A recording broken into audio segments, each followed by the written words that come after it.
سلام دوستای گلم، روزتون بخیر. اینجا کانال پروانه کوکینگ هست. امروز در خدمتتونیم با یه غذای گیاهی ساده.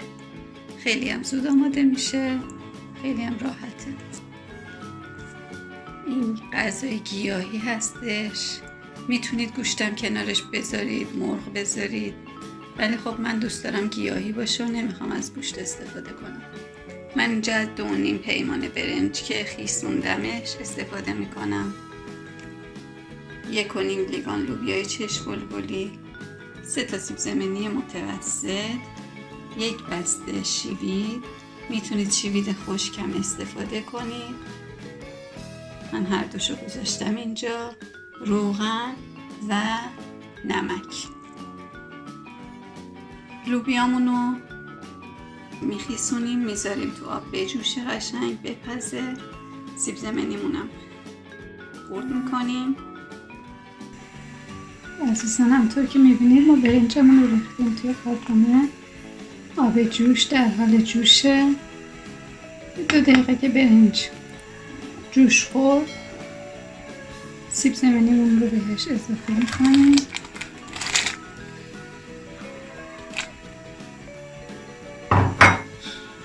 نمیخوایم دیگه چیزی رو سرخ کنیم، همش آبپزه. سیب زمینی با برنج توی این آب تقریبا نیم پز میشه. عزیزان الان اینجا لوبیامونم بهش اضافه میکنیم که ریختیم تو آبکش برای اینکه رنگ تیرش گرفته بشه. مخلوطش میکنیم.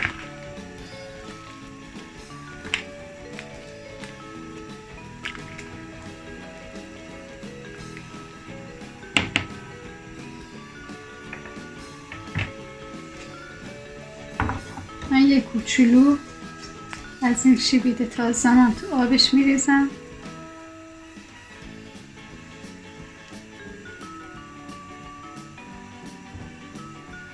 که قشنگ همه برنج قاطی بشه، بقیه‌اش هم لابلا میریزم.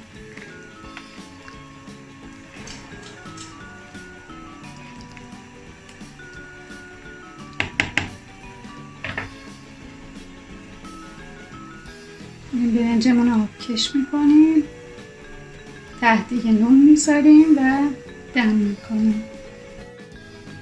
عزیزان روغن رو ریختم، نونم گذاشتم کف ظرفم. حالا برنجمون که آبکش کردیم رو بریزیم.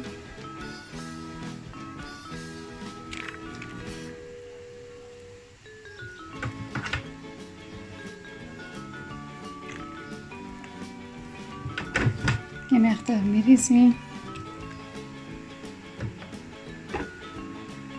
بعد از این شوید لابلاش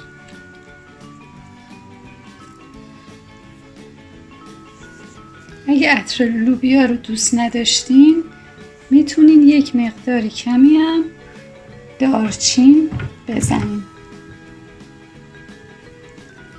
یا لابلاش بزنین اگه دارچین رو دوست داشتین. اگه فکر کردین که خیلی عطرش غالب میشه میتونین همون که دم کردین تموم شد روی پلوتون یه ذره بپاشین.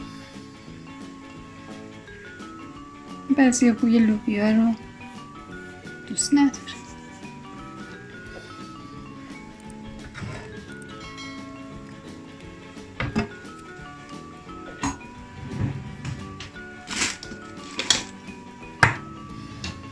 نه به این صورت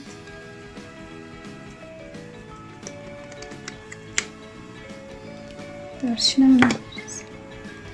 همه مواد توی آبکش رو خالی میکنیم توی قابلمه و میذاریم حدود 40 دقیقه روی گاز تا دم بکشه.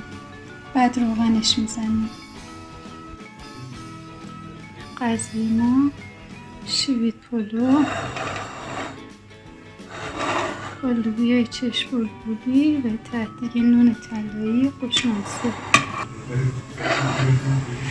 در کنار یک سالاد شیرازی خوشمزه میشه جون کنید.